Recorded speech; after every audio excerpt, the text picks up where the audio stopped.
Oke, selamat siang. Nah, pada video ini kita akan membahas mengenai pencemaran lingkungan. Nah, kira-kira apa sih itu pencemaran lingkungan? Pencemaran lingkungan itu terjadi karena apa? Contohnya apa? Dan lain-lain. Oke, kita langsung saja. Jadi, pengertian dari pencemaran lingkungan itu adalah masuknya zat, energi, atau komponen lain ke dalam lingkungan oleh karena perbuatan manusia maupun proses alam.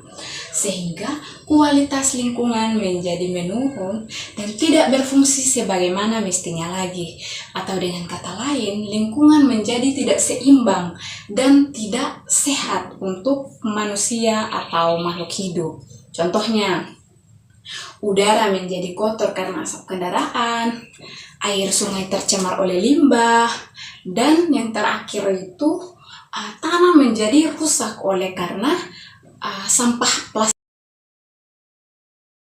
Sekarang kita akan belajar tentang jenis-jenis pencemaran lingkungan.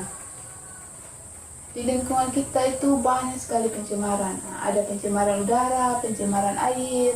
Pencemaran udara itu terjadi karena adanya zat berbahaya di udara seperti zat monoksida.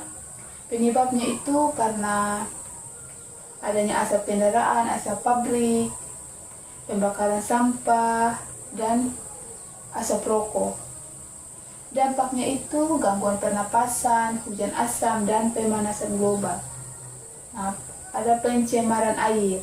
Pencemaran air itu terjadi karena air sudah tercampur dengan limbah berbahaya seperti limbah tetangga, limbah pertanian, dan limbah industri. Penyebabnya itu karena adanya pembuangan limbah berbahaya di sungai, tumpahan minyak di laut, dan penggunaan pestisida yang berlebihan. Nah, dampaknya itu air tidak bisa dikonsumsi atau tidak bisa digunakan, dan ikan di sungai atau di laut itu bisa mati. Jadi baik, pencemaran lingkungan yang berikutnya ada pencemaran tanah. Pencemaran tanah terjadi karena banyaknya sampah yang susah terurai, seperti logam, plastik, dan bahan kimia. Selain itu, penggunaan pupuk dan pestisida yang berlebihan juga menyebabkan tanah menjadi rusak. Dan yang keempat, pencemaran suara. Pencemaran suara terjadi karena bunyi bising yang terlalu keras. Contohnya, bunyi kendaraan, mesin pabrik, ataupun konser musik. Suara yang bising bisa bikin kita stres, sulit fokus, bahkan gangguan pendengaran. Dan yang kelima atau yang terakhir, ada pencemaran cahaya. Pencemaran cahaya terjadi karena cahaya buatan yang terlalu banyak. Contohnya, lampu kota dan lampu rekrem di malam hari. Cahaya yang berlebihan bisa mengganggu waktu tidur manusia, juga hewan yang seharusnya aktif pada malam hari. Jadi teman-teman, kelima pencemaran lingkungan ini sering terjadi di sekitar kita. Mulai sekarang, ayo kita peduli pada lingkungan agar bumi yang kita tinggali sekarang ini jadi bersih dan nyaman. Jelaskan ini yang nomor 3, dampak pencemaran lingkungan. Yang pertama itu bagi manusia. Bagi manusia dapat menyebabkan sebagai ini di sini kalau kita sudah membuang sampah sembarangan, yang pastinya kita akan mendapatkan penyakit ini tersebut. Karena kita tidak bisa menjaga kebersihan lingkungan tersebut.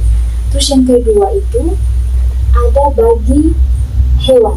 Bagi hewan juga dapat merusak tempat tinggal hewan tersebut. Terus tidak bisa makan lagi karena di tempat hewan tersebut sudah dipenuhi oleh sampah-sampah tersebut. Mereka akan tidak bisa nyaman karena sudah dipenuhi oleh sampah-sampah tersebut. Terus yang ketiga itu ada bagi tumbuhan. Bagi tumbuhan terganggu juga karena dan air akan tercemar kemana-mana dan tidak bisa lagi untuk hidup dan tidak akan bisa hidup lagi karena lingkungan tersebut sudah juga dipenuhi oleh sampah-sampah tersebut. Agar bisa terjaga, kita harus menjaga kebersihan supaya tidak terganggu pada pertumbuhan tersebut. Terus yang keempat itu, bagi bumi juga akan pencemaran dapat menimbulkan perubahan iklim serta akan menyebabkan pemanasan terhadap global dan bumi. Bumi tidak akan nyaman kalau kita selalu membuang sampah sembarangan. Jika mau ingin bumi bersih, kita sebagai masyarakat harus menjaga kebersihan lingkungan, membuang sampah pada tempatnya, tidak membuang lagi sampah sembarangan. Oke, saya akan menjelaskan ini upaya mengatasi pencemaran lingkungan. Yang pertama itu pencegahan. Pencegahan ini terbagi menjadi 4 bagian. Yang pertama itu ini mengurangi penggunaan kendaraan bermotor. Yang kedua, tidak membuang sampah sembarangan. Yang ketiga, menghemat energi dan air. Yang keempat itu menggunakan produk ramah lingkungan. Yang kedua itu penanggulangan. Penanggulangan itu terbagi 3 bagian. Yang pertama itu melakukan pengolahan limbah sebelum dibuang. Yang kedua itu menerapkan daur ulang dan mengurangi sampah.